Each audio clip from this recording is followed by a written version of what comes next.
Yo, what up guys, Travic here. All right, I've listened, I've heard, and I understand. A lot of you guys have reached out and said, hey man, can we revisit Castle and Stun? Can we make it better? Can you show what it looks like if you take it to the next level? And well, today, let's do that. Today I have prepped for us a couple of ways to showcase Castle and Stun with some new cool fancy gear that we'll talk about. What we're going to do right off the bat is we have an Inscribed Ultimatum because Castle and Stun really shines inside of Ultimatum. And let's take an Inscribed Ultimatum with some really deadly mods. We've got Reduced Recovery, Stalking Rune, Choking Miasma, and well, honestly, that's pretty terrifying to do. So let's just go in and see what happens.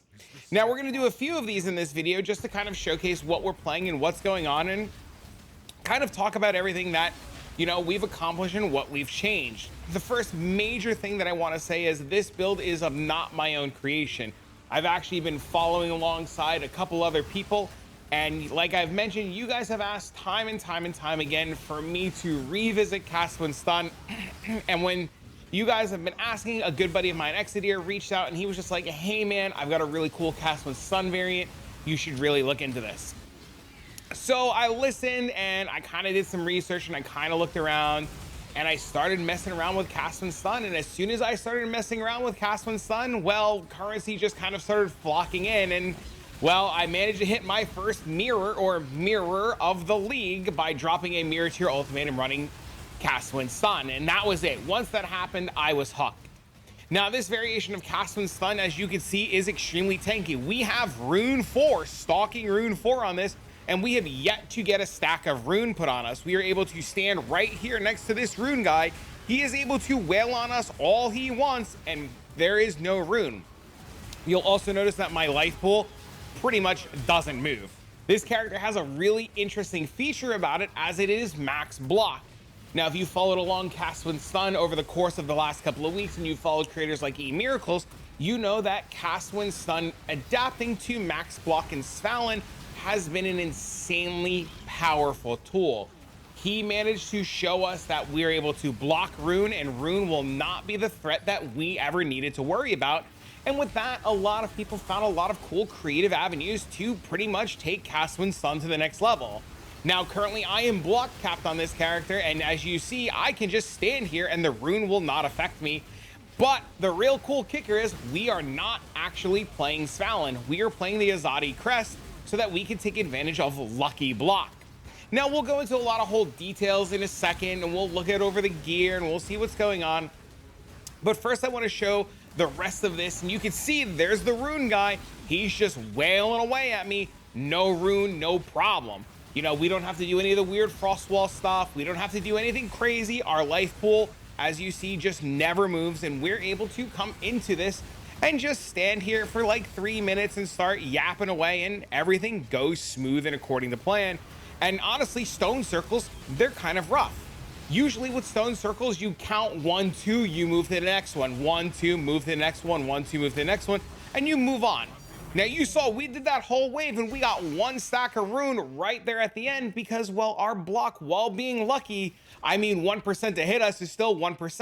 And if that doesn't give it away, we are playing Lucky Block Gladiator. We are no longer a chieftain because Gladiator gives us the ability to have 99% chance to block.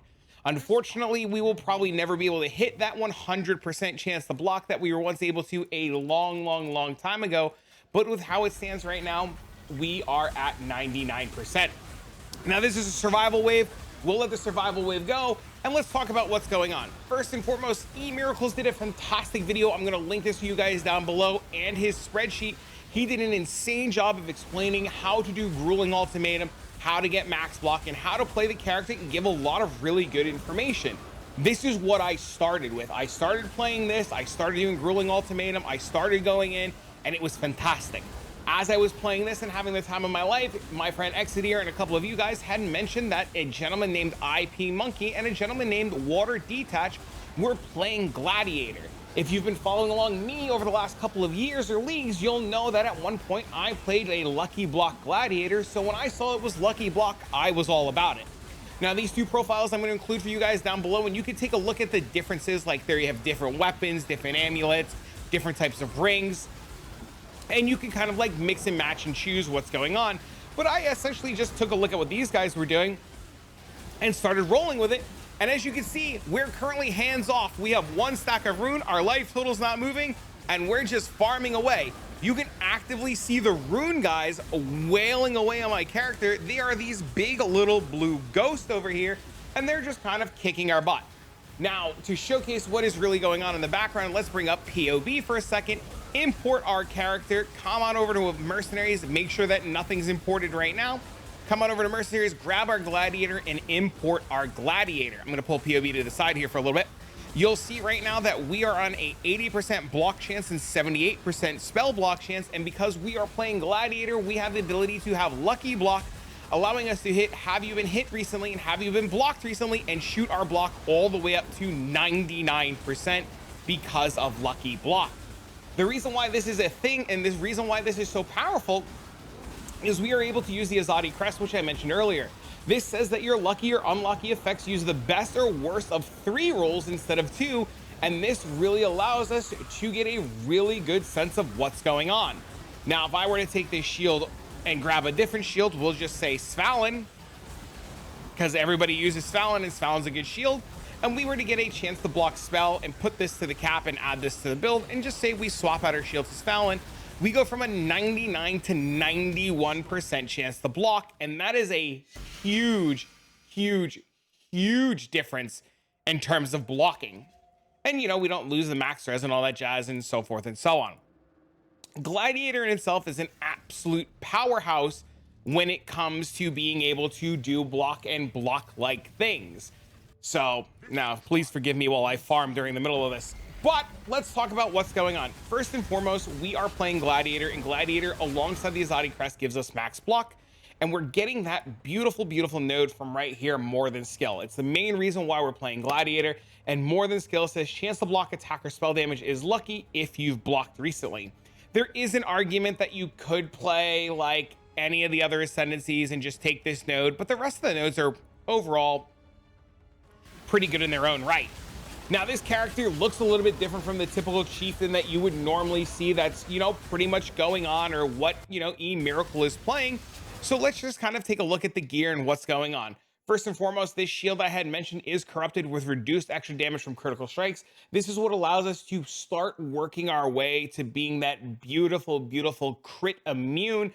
And, you know, we really want to be crit immune, especially in something like Ultimatum, where you're just going to be taking tons and tons of hits.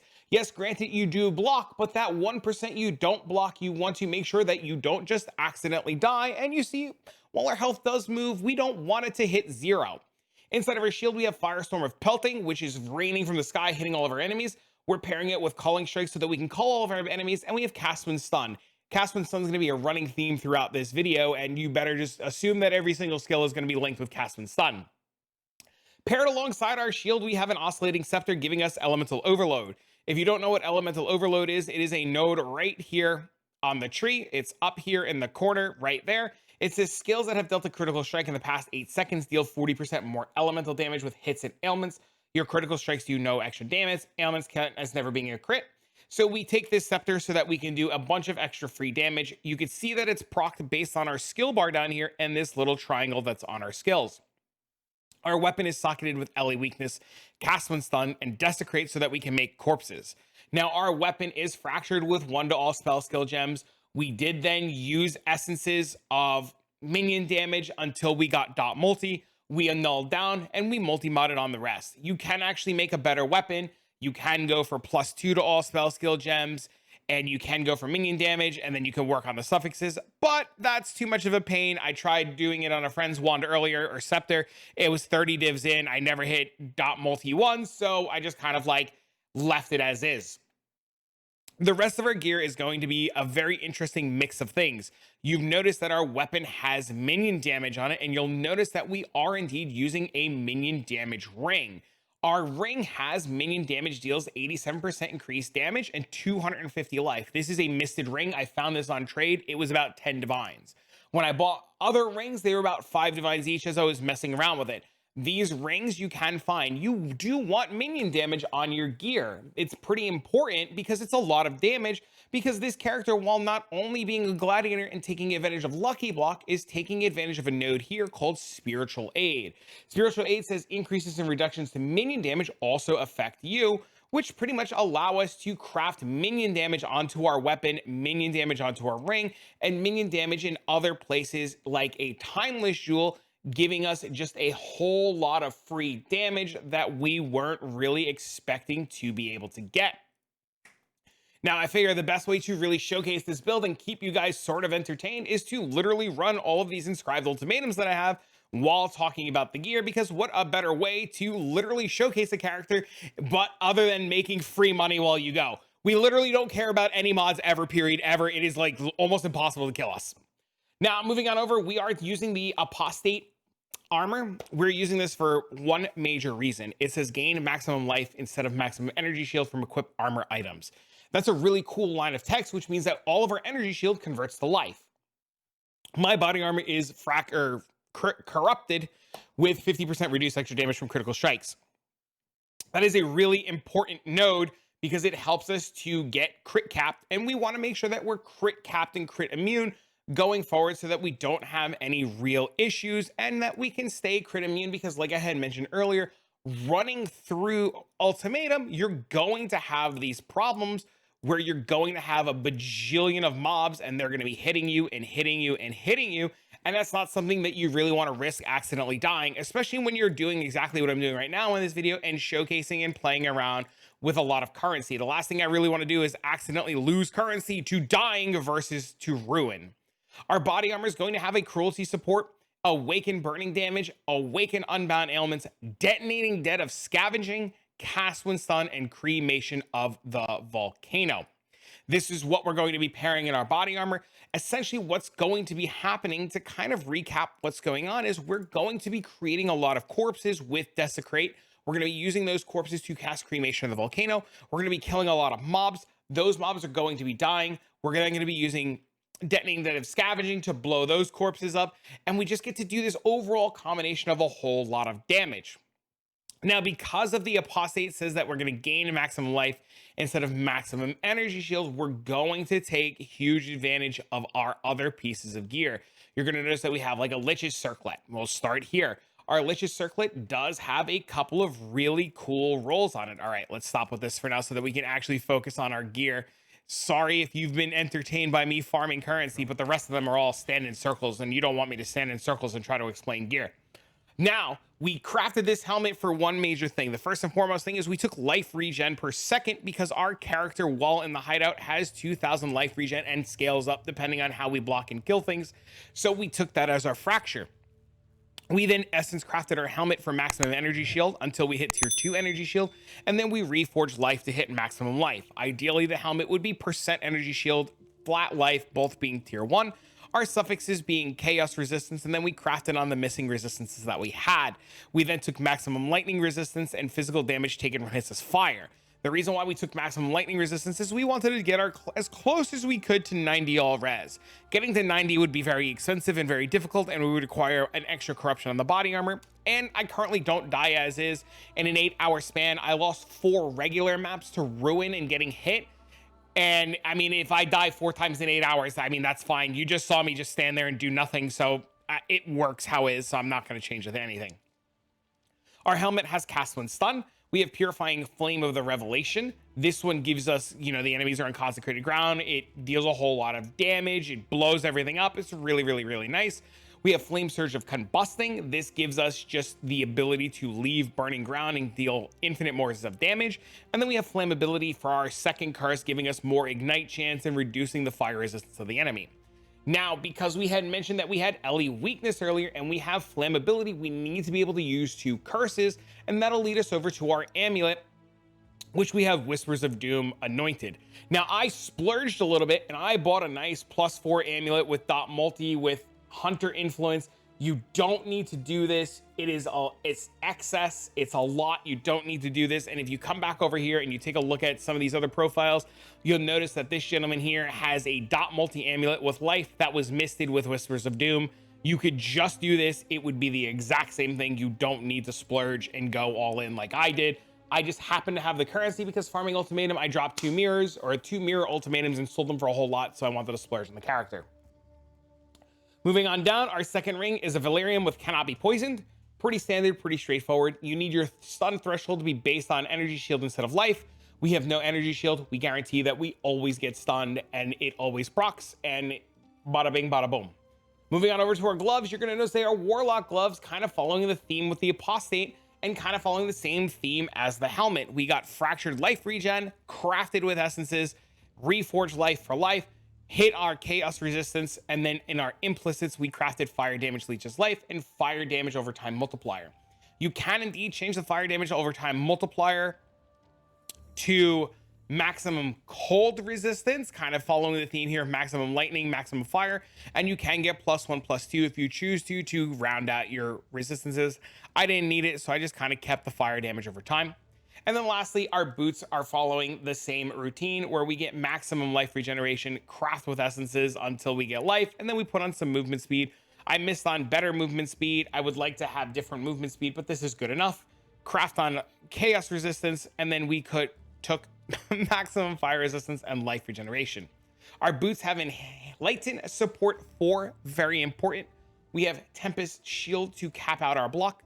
Vitality, very important, level 13. We'll talk about that soon. Petrified blood, level 21. And our gloves for movement skills, we have faster attacks with shield charge and malevolence on eternal blessing. Every build needs a mage blood. This build is mage blood, no doubt about it. We are indeed playing mage blood. We are using a ruby flask with immune to corrupted blood, a sapphire flask to regenerate life, a topaz flask for free shocking ignite, giving us all of our ignite chance, and a quartz flask giving us additional elemental resistances to help fix our resistance problems. Our cinder swallow is enemies ignited by you during the effect have malediction. Enemies ignited by you during the effect take 10% increased damage and recover life on enemy kill. That's all of our gear and our flask. Moving on over to the passive tree, you'll see it is really cool and really neat, and I'm actually going to do this in POB because it's a little bit easier to explain. Now let's hide my face here for a minute to make things a little bit easier. We are indeed a gladiator, and we are a gladiator, like I had mentioned earlier, for more than skill. More than skill is giving us the chance to have our block be lucky. We pair this with determined survivor to get more block chance, and then we come down here to get war of attrition to deal 1% more damage with hits and ailments. And then we take Weapon Master to gain area of effect while wielding a mace or a scepter. Overall, the ascendancy is really nice, and we really like it a lot. Now, you're going to notice something while looking at this ascendancy. There's a lot of really cool rings, there's a lot of tattoos, and there's a whole lot going on. First and foremost, we're going to start with the tattoos. Everything is tattooed. We are taking regenerate life on every single strength node. And on every single int node, you're going to be taking reduced extra damage from critical strikes to help us get to that crit cap. And up here, I needed lightning resistance at one point. I don't need it. I can change this to whatever I want. But we are able to do this because we are going to be taking the Supreme Ostentation node from our Elegant Hubris with the Caspiro. This allows us to have our attribute requirements be ignored. But let's start from the beginning and work our way up. First and foremost, we're going to be taking a jewel socket here to take the Watcher's Eye. Our Watcher's Eye has a vitality on it so that we gain life per enemy hit while affected by vitality and recover life of energy shield while affected, or recover life and energy shield while affected by malevolence. This is a really nice Watcher's Eye that you want to get because it allows us to have a lot of sustain, especially in no recovery maps. And we can just like hit enemies and gain a whole lot of life. Moving over here, we have a Light of Meaning in this jewel socket with 2% increase in reservation efficiency of skills. You're going to notice this is going to be a very big running theme. A lot of our jewels are going to have increased reservation efficiency of skills. We're doing this on purpose so that we maintain a 56% unreserved life, and we'll talk about that when we get to this life mastery over here. But note, this is really important, and we really want to maintain this 56% life. Coming over here, we have an Unnatural Instinct, once again, with increased reservation efficiency of skills. Now, if you don't understand this 2-circle combination here, let's explain it really quick. Light of Meaning says increased reservation efficiency of skills. All passive skills in radius also grant increased fire damage. And Unnatural Instinct says allocated small passive skills in radius grant nothing. Unallocated are granted. So what this means is if I pop back over to the game, What this is saying is Unnatural Instinct is giving us all of these effects because it is giving us all of these small nodes that are currently unallocated. Now, Light of Meaning says all of these nodes that are in the range that are allocated, because these are allocated from this, count as having increased fire damage. So all of these tiny nodes here give us increased fire damage everywhere, which is a really, really, really, really, really strong combination. We move on over to our Elegant Hubris. Now, the Elegant Hubris, the major thing that we want to know is that we take Caspiro. Caspiro, like I mentioned, gives us Supreme Ostentation so that we have no attribute requirements. From there, we're going to be looking for the following nodes on our thing. We're going to be wanting either as many Slumlords as we can get for increased minion damage, and we want Scepter Pinnacle for 12% block. If we do not have this, we will not be blocked capped. We do need this to be block capped.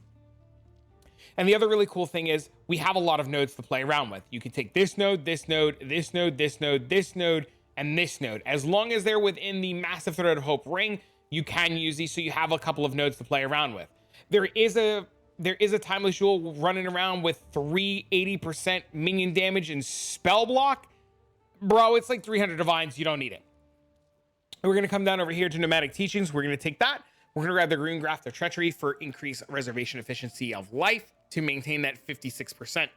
Now let's come on over to the left side over here. You'll notice that we are still tattooing everything. We're going to come straight all the way down here to Blood Magic. We're going to be taking Blood Magic so that we can cast all of our skills without problem. We're going to be taking the Blocked Mastery so that we have 1% chance to block spell damage for 5% chance to block on attack damage.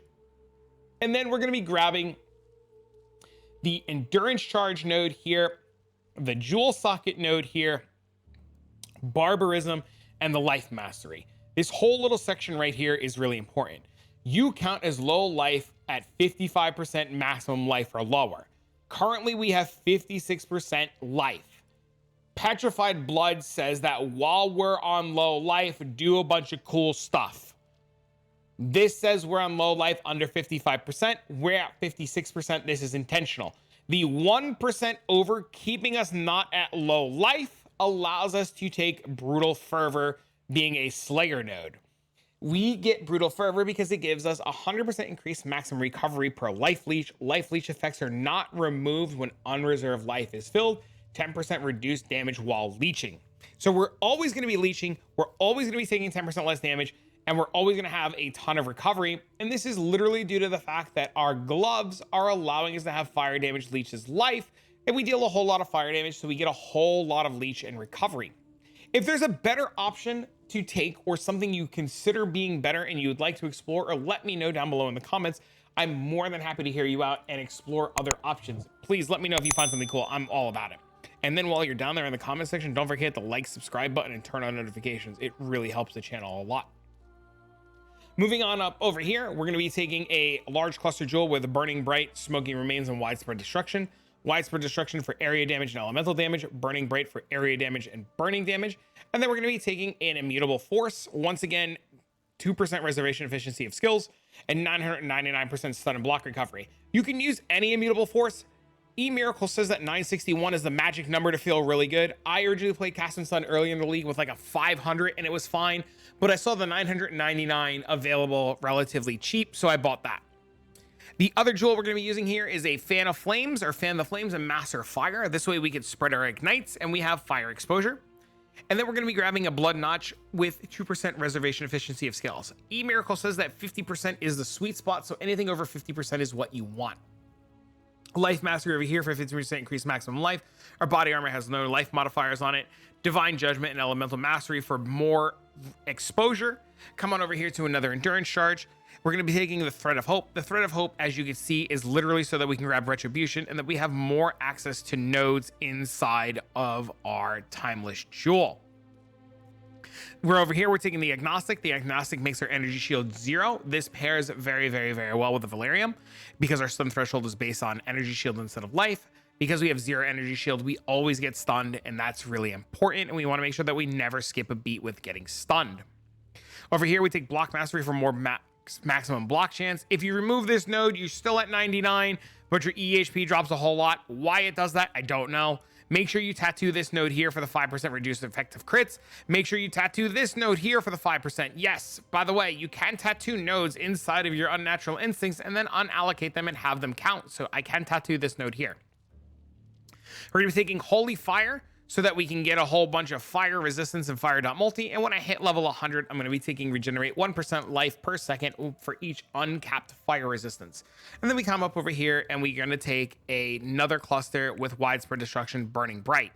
Now this medium cluster here is expansive might and towering threat. This way we can have expansive might for increased area of effect, a towering threat for area of effect and max life, and the last forbidden flesh jewel for brutal fervor. Now our megalomaniac, you don't need the exact megalomaniac. What you need on your megalomaniac is the following. You need spell block. So you want spell block. Very, very, very important so that you can get spell block capped. Without this, we're only at 98%. So you want this to be at the 99. You will feel the difference between 96 and 99, 98 and 99. I know that sounds crazy, but when you get hit 100 times a second, you really want to make sure that you give yourself the maximum amount of chance to not accidentally XDD die to ruin. Wrapped in Flames is just another notable that I just happened to find while on this. You do not need this. It's just more damage. And then Rote Reinforcements is a chance to block attack damage. Now I'm using Rote Reinforcements because it gives me an endurance charge when I block, and that endurance charge is pretty nice. And I have a whole lot of extra endurance charges. So if you don't have Rote Reinforcements and you take all these endurance charge nodes, you need to find a way to get endurance charges. As far as calculations go, only thing we've clicked is have you blocked recently and have you been hit recently. When you start this character and you start in your ultimatums, the first hit you take will always be at 80% and 78% and is kind of sketch. That's why we want to make sure that we don't accidentally die. As long as you don't die from the first hit and you're blocked recently within the last 4 seconds, you are immediately 99 block capped. And everything from there goes nice and smooth. Now, this 56% unreserved life has to deal with vitality. You want your vitality to be a level that gives you 56. So if you have less reserved mana, you need to lessen your vitality. If you have more reserved mana, you can increase your vitality. For example, a 14 vitality puts me at 55% and not the 56% threshold. Now, that's everything. All of this gear is niche. It's very weird gear. It might not exist. It might be expensive. If you're going to ask me what the budget is and how much I spent on it, I spent less than a mirror putting everything together because when I bought my gear, it was super cheap and nobody knew what the hell was going on. Since I have bought my gear, I've had at least 7 or 8 of you guys reach out to me because you've been looking at my profile or watching the stream and ask about the gear and start investing in the gear so that you guys can play the character. And because some of these gear pieces like the Apostate with crit are really rare, I guess this guy's just price fixing the shit out of it at 100 divines. But, you know, you can grab some of these offline ones. I paid like 5 divs for mine. Same thing with the shield. When I bought my shield with the crit reduced on it, I paid 5 divs. They're way expensive. If the gear is out of budget and out of reach, I'm sorry. It's really weird niche gear. I just wanted to showcase a cool build that I was given and showcased or like told about from my buddy Exeter, and you guys wanted to see another direction that you can go with cast and stun. If you don't want to do this and you can't get this gear, like I had mentioned, I did play the cast and stun variant with the Fallen that Emiracles did. I did have it all put together. You know, I had this Fallen, a buddy's borrowing it, but I grabbed the Ralakesh and the thing and the Dark Seer and the +3 helmet and the whole jazz. I took the clusters off this guy for the other guy, but I did it. I played the Emiracles build. And I'll say this, both are very strong. Both are very good. They're both insane. I like Lucky Block. I think Block is the most busted thing in the game. And I think having Lucky Block is insane and just makes you completely crazy and cracked out. So I like playing with it and I wanted to take advantage of it. Also, it's kind of really cool to just play a different ascendancy than people go, oh my God, what the hell, Gladiator? But that's where I'm at. If you like this video and you want more information, leave a like and a comment down below. If you want to know more about my farming strategy, including Grueling Ultimatum and what I've been doing, please let me know. It's very helpful when you guys leave comments and likes and thumbs up. All of that stuff tells me I'm doing a good job, and all that stuff, you know, lets me know to keep doing what I'm doing. But for now, friends, I'm gonna get this video to you guys. If you have any questions, don't hesitate. Come stop by the live stream, come stop by the Discord, come leave comments down below. More than happy to help any way that I can. But for now, friends, I'll see you all in the next one.